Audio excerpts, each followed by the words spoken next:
In this episode, we're going to hear from Ron Mann, elite coach to John Korir, about what it takes to become a fast marathoner.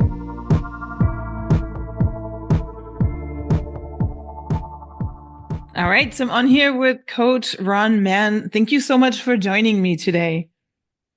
Oh, you're so welcome. I'm so glad to have an opportunity to meet you and get to know you a little better.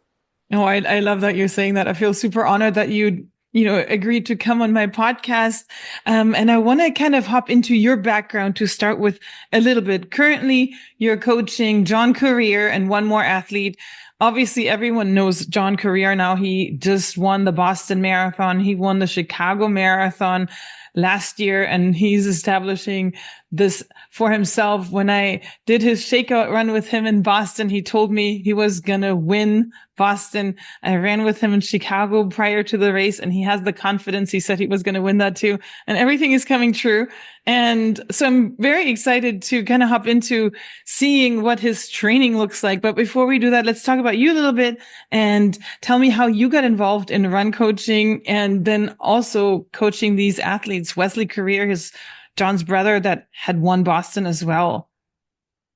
Well, my background goes way back, and those that are watching the podcast, if they're really interested in what my background is, they can read the book. It's called Running Up the Mountain, which is about Northern Arizona University and the elevation of that program to where it is today.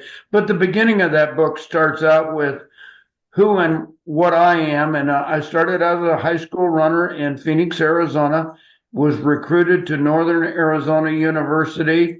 And when I went to Northern Arizona University for the first time as a 18-year-old freshman, I moved into the dorms a little bit early. This was 1968. And I moved into the dorms early.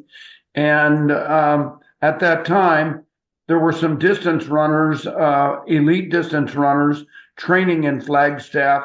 There were 4 of them that I got to know quite well, and all of them were Olympians already chosen for the 1968 Olympic Games.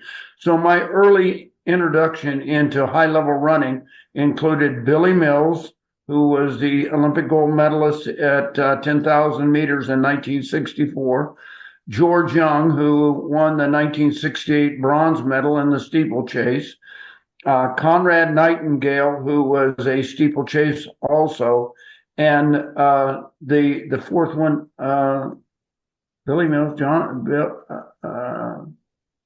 who was the fourth? Come on, I'm not getting the fourth one. I'll get it in a minute. Anyway, but those runners were very influential in my training thoughts early on in my life. And then as I was in Flagstaff, Arizona, as a coach there, the idea of using altitude training became prevalent. And so many people were moving to Flagstaff and training. And one of those was a Kenyan distance runner that was Ibrahim Hussein, who was training for the Boston Marathon. He won the Boston Marathon previously, but he came and trained under me for 1 year, and then he ended up winning his 3rd Boston Marathon. So Ibrahim was my first Boston Marathon champion. Then when a few years later, a young man contacted me from Germany, and he said, I would like to come and train in Flagstaff. I'm looking for a place to live. Can you find me a place to live? And I said, certainly you can come and live with me. His name was Dieter Baumann. Dieter Baumann ended up winning the gold medal in 1992 at 5,000 meters for Germany. So all of these people gave me different influences. So I got the influence of American distance training through the Americans. I got the induction into Kenyan training from Ibrahim, and then I got the induction into the European value system and training methods through Dieter Baumann. So I'm sort of a porridge pot of my training methods, and I then became very involved in USA Track and Field and had the privilege of working with Joe V. Hill and all of the people that, and a guy by the name of Dave Martin, who was a physiologist that wrote the great book Distance Running, and he's a research physiologist, or was. So I got all of this information from a variety of different people, and so I begin to put that into my training methods at the university level, and then post collegiately into the work with marathoners. That's super interesting and sounds very well rounded, because it seems like everybody that you have had some kind of influence on or spoken with, suddenly they are winning. So my other question is, since you know that, I'm always curious about the anatomy of elite runners. And my husband and I talk about it all the time, that there's such a little separation between the runners that run the 205s and the 202s, for example. So in your opinion, what is it that separates those from the ones that are just a couple of minutes behind? Well, I think that I have a very clear philosophy. It's mind, body, and soul, and that makes a runner. And you have to have all three. You've got to have the mind. You've got to be intelligent enough to run your race plan. You've got to have a very fit body. And then thirdly, and probably one of the things that was impressive about John's win, and it signified what the Korir family is made of, is that when he fell, it didn't cross his mind that he wasn't going to finish that race. He got up and persevered. And so Wesley, one of the early conversations that Wesley and I had about the Chicago Marathon, when he got second, I said, Wesley, you could have won that race. He said, I know, but my mind broke at 18 miles.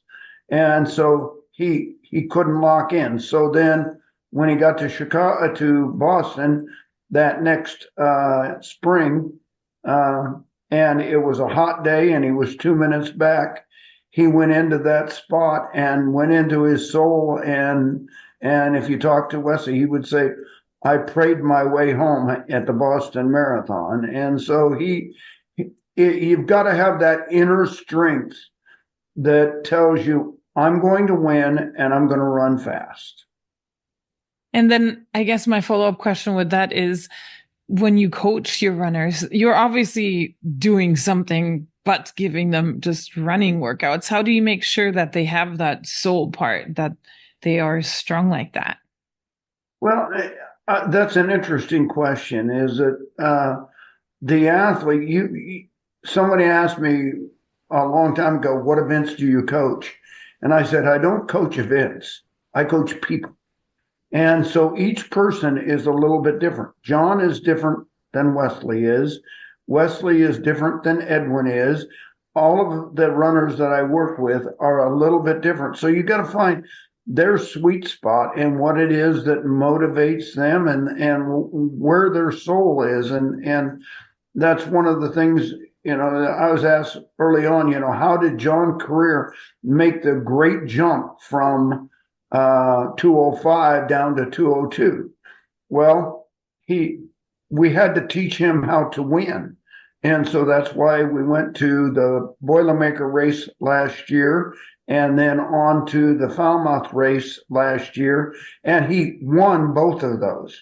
So then he had a position of knowing, I know how to win.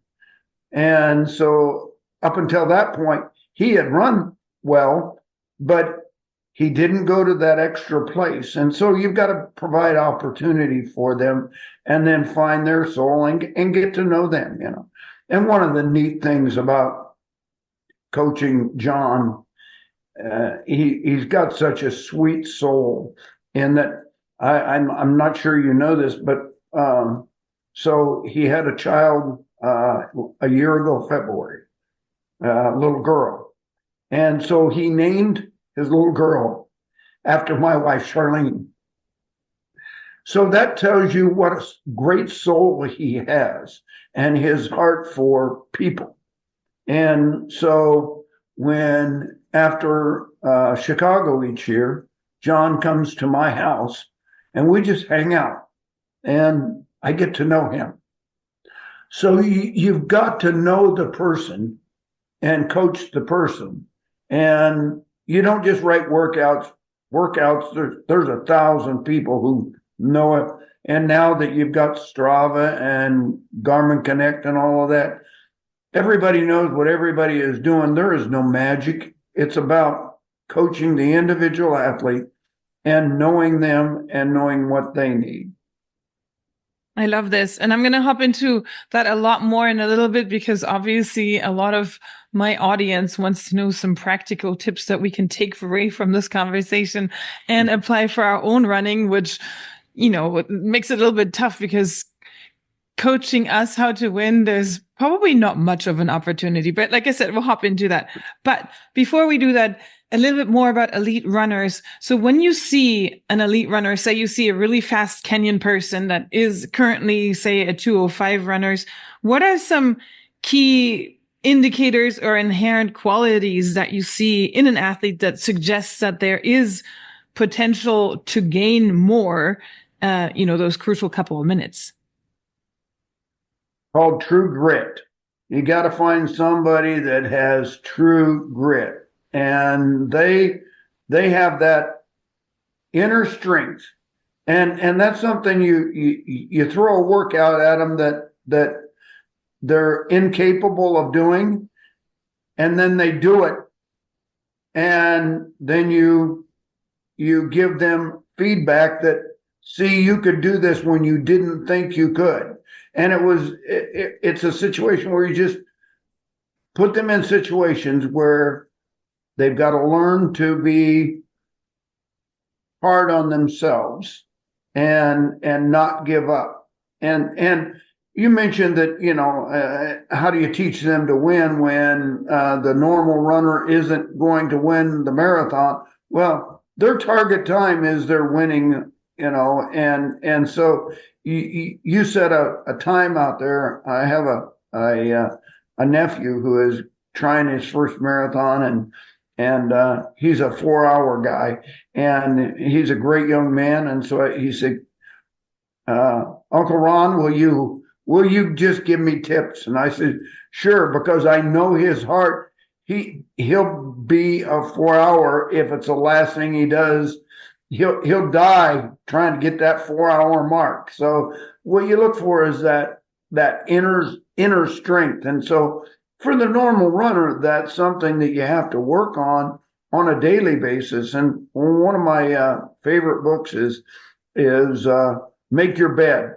And it's about, you get up in the morning and the first thing you do is make your bed.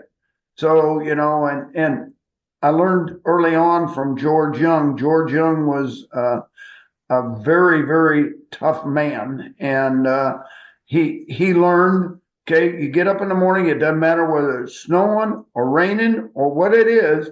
I'm going out there and I'm going to do my run, 6-mile run. And each morning he would try and run his 6-mile run a little bit faster than he did the last time. So it's a matter of competing with yourself. Yes, I guess, and not having excuses and cop-outs, right? Because when I was in Kenya, I was talking to Vincent Kipruto, and I just wanted to know, what is it that they think about when things get hard? Because obviously when I go out and I run, I think mentally maybe I'm a little bit weaker than the average runner. I'm not very competitive with myself when it comes to running, and everything else I do, lawyering, whatever, I'm very competitive. But when it comes to running, I'm very forgiving with myself. So if I set out to run a 10-mile run and I'm just not feeling it, then I'm okay just quitting. So I wanted to know, what is it that you do, or what is it that you tell your mind when you have those thoughts? And it was like, I had to re-explain the question. At first, I thought it was a language barrier that I didn't understand what I was talking about, but I guess it never really crosses their mind. If their training plan says, I'm going to run 21 kilometers today, that's what they do. And there is no, oh, maybe I should cut it shorter. No. Well, and that's people ask what makes the Kenyan runners so good. And people who have never been to Kenya don't understand that, when you go over there and you're going to follow the kids to school, and you see kids walking to school 6 miles each day back and forth to school. And then there are other young kids standing alongside the road who can't afford the uniforms, that are standing there just envying those runners or those athletes that are get an opportunity to go to school. So it's inbred into their culture to be happy with whatever you have. And it may be not very much, but you're happy to have what you have. And so there's a joy in their heart that we somehow have lost that somewhat in America. So now let's talk about how we can apply some running advice from what you have been saying and what you will say to our runners in the audience. Obviously, we're not going to have the opportunity to win a race, so we're not going to learn how to win per se. What are some other ways of us feeling like we're winning so we can also have that soul part of running to continue to push and get faster? Sure.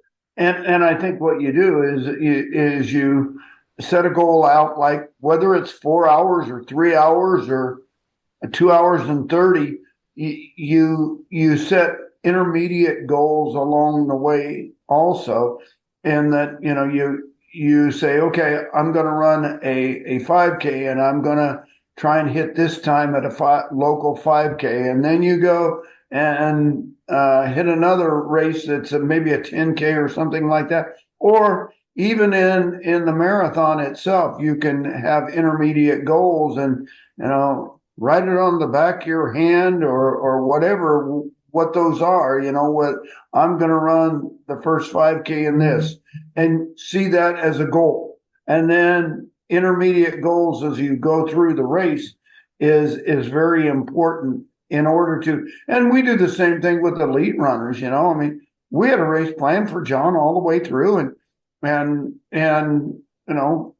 you run that race plan, but ultimately what you say is, how do you feel on that day? And then on that day, set a goal. And whether it's, around your block, I'm going to run such and such for that run around the block. And then, 2 weeks later, you're going to run it around the block and try and run 5 seconds faster. You set intermediate goals, and that's why we do workouts, is because we need goals intermediately in order to reach our ultimate goal. Okay. And how would that affect a runner to not hit the intermediate goals? For example, John told me he was going to run 20 miles at a pace that's very doable for him, and then take off at 6 miles. And that's exactly how he did, which is amazing. But what if he didn't feel as good? How far do athletes drop? Or what else is there to hang on to if you don't hit those immediate goals that you set for yourself? I think that's when you have to reevaluate and say, what went wrong? What was it something I did in my pre-race preparation? Was it something that I did in my training? You go back and you reevaluate, and you sit down and you don't beat yourself up. You look for the ways that you can change in order to meet those goals. And yes, John, everything is going really, really well right now, but let's take Wesley, for example. Wesley, once he won Boston, then he got into Parliament, and the next year in 2013, he comes back, and he's only running 15 miles a week. And so he couldn't expect to win. So his goal was to finish the race and do a great job in Parliament. Okay. So realizing that you have other things going on in your life, and you look to those and find out, okay, what is it that happened that created this situation? Okay. Yep. That makes All good sense. Thank you. And I guess my other question for you is, when you observe, I mean, I know you don't coach lay, quote unquote, runners, but you observe a lot of stuff probably through social media, etc. What is the number one mistake that you see runners do that maybe keeps them from being able to realize their goals? Okay. So that's a very difficult question, but generally, I think that people do not run their hard runs hard enough because they run their easy runs too hard. So if you look at the Kenyan environment, and you went and ran with John Korir, correct? Yes.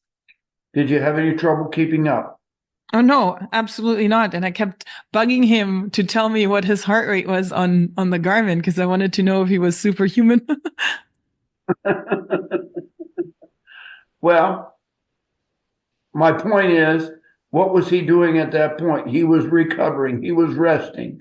So he runs very slow. And if you go, as you did go to Kenya, you go to Kenya and you go on one of the easy runs with them, and it's 8-minute mile pace. And you go, this guy's a 2:02 marathoner. Why does he run 8-minute mile pace? Well, then you try and run a tempo run with him and you find out that you can't run with him. So I think that most people work too hard on their recovery runs. Recovery means recovery. And when you work hard, you need to rest hard. Sleep, food, all of those things. John Korir has been on a 1-month rest period, not run one step in a month. And that's so that his body can regenerate. And I believe very strongly in the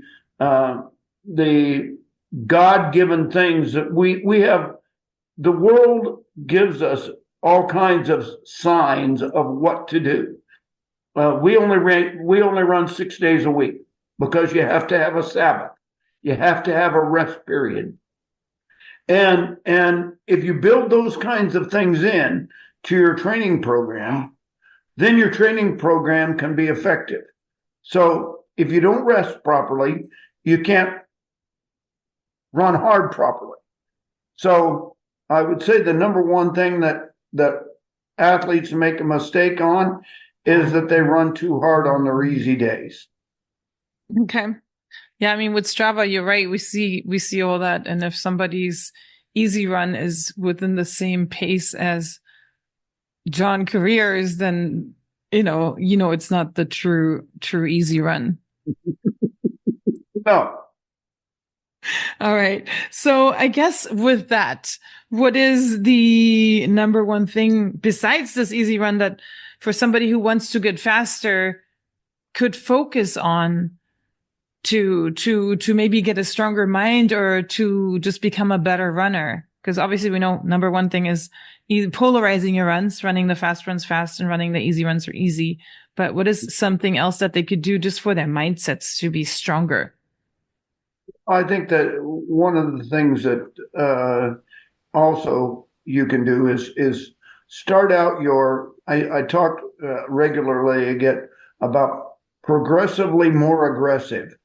Okay, so when you go on your tempo runs, don't start out going at race pace and faster. You start out easy and then you end up your run with a fast last kilometer or whatever it is, last mile. So, let's say if your goal is 6 minutes to the mile, okay, you start out mile number one at maybe 6:40, and then you go 6:30, 6:20, 6:10, and then end up at 6 minutes. That way you end your workout with a feeling of success rather than a feeling of failure. So if you start out at 6 minutes and then you end up at 6:40, now you look at your workout as a failure because you went slower. So start out at a pace that you can handle and then progressively get more aggressive. Okay, and I guess we saw that with, as we previously mentioned, John's marathon performance of running 20 miles at something that was very manageable and then pushing the last hard 6 miles. Is that what you have him do as well when he does his long runs? Yes. And you look at Chicago as a better example of that even than Boston. The goal at Boston was very simple. Win Boston. Whatever it takes, win Boston, because there was, and John had to, and we've talked a little bit about this, but there was a lot of pressure on John internally. His brother is a role model to him, and for him to win Boston, to be the first two brothers that have won Boston at the start line, and in preparation for that, our goal was do whatever you need to do to win Boston. And the year before, the pace went out very, very fast. And so what do you do if the pace goes out very, very fast? So his goal was get to 20 miles and then lead the pack. Okay. And at Chicago, his goal was go run that race. And then as he got to the 21-mile mark, he said, let's go. I feel great. And nobody went with him. And he just kept going and going and going. And if you look at his last part of that race, he was still accelerating at Chicago toward even at the end of the race. But at Boston, it was a different situation in that he left the group, put a minute and a half on everybody or a minute on everybody, and then he just enjoyed the last mile coming on in. I mean, just enjoyed the time, and so it was so much pressure on him, and he handled it beautifully. Yes, especially given that the Chicago race is a flat course and Boston isn't, which is another thing that I've noticed about elite runners. Again, I was talking to another Kenyan athlete and I asked him, what race are you running next? And he said they're still negotiating. It's going to be either Chicago or New York. And I said, oh, do you have a preference? Because obviously they're completely different courses. And he was like, no, I can handle both. And that just kind of, again, makes me realize how strong they are mentally, that if you were to ask me, I would say Chicago, please. But they are just okay with the opportunity they're given. Well, and you look at what a motivation it is for a Kenyan athlete to do well in a marathon in the United States, because it is even a small race. And when I say a small race, a race with small prize money is very big to a Kenyan athlete, because, the difference in the financial situations in the two countries are so different. So, in a athlete winning a major race in the United States from Kenya, it changes their life. And so one of the things that you also have to prepare them for as their life changes as winning marathons in the United States, how do you protect yourself? And this is a very short career in terms of, as a lawyer, for example, you've got a 30-year career as a lawyer. Well, the window for a top level marathoner is probably about 10 years. And you look at Kipchoge, for example, he's on the senior part of his career at this point, and yet he's finding joy in it just running. So the joy of running has got to become the goal as you get further along in your career. And how do you manage and prepare yourself and your family for that amount of monies that you came in with? And many of the Kenyan runners don't manage their money well. And then 5 years after they are done with their running career, they've got nothing. And Wesley and John are doing things philanthropically with the Benoit Coffee now, and with Transcend Running Academy, and the eye clinic, and all of the things that are changing lives in Cherangani. And they're investing their money wisely into the area. And they're so good philanthropically because they've got a heart, and they know that how much this is a gift from God. I mean, it's a God-given gift. I tell my wife, she has a gift of hospitality. I have the gift of coaching. The Korir boys have a gift of running. And each one of us have got our role in utilizing the gifts that we are given. And so to answer your question very simply, take the gifts you're given, use them well, and then give them away to others. I love this. And you're so right with that. I mean, I have been to the Transcend Academy in Kenya to see how huge of an impact they have made in the entire country of Kenya. Wesley with the politics, and then both of them making that school happen, eye clinic. Now the coffee that I'm for sure is probably also going to contribute to financial gains to Transcend Academy. So they're doing something beautiful. And I'm sure that's also part of the drive and part of the reason, or the, I guess, why, as we call it nowadays, for John to really want something and then go get it, because he's making such a big impact. It's not just him and his family. Yeah. And so the blessing that he is getting in that, and that, don't forget that who's in control of all of this. And so he has given his talent so that he can give to others. I mean, and they just, yesterday, they ran the first workout on the brand new track at Transcend. And it is amazing. And I've been texting back and forth with Wesley and the group over there now. And I said, in setting up their next week's workouts, were they super motivated by being on the track? They were running K repeats. And I mean, they were out of this world good for high school students. And I said, is that normal, or is that something that happened? And so we'll find out in another week whether it was just motivation for the time, or was it they're just that good. Oh my God. And so that it's going to, and I can see that track going into being a rubberized track and a whole workout facility and training room and everything. So everybody in Transcend, it will become the next mecca for distance training. Transcend will become E10. I love it. And hopefully we're planning a trip to E10, a group trip. And hopefully we get to make that be part of our visitation, because we're staying in E10. And then one of the potential excursions that we're looking at is visiting Transcend Academy, because I think we need to shine some light on this. Yes, absolutely.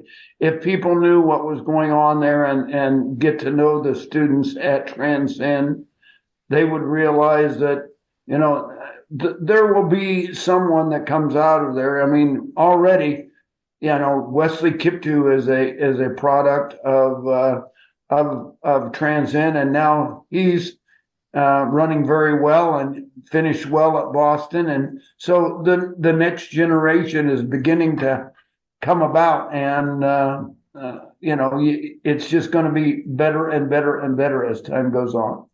I love this. Coach Mann, any other tips, advice, or anything else you want to say to our listeners?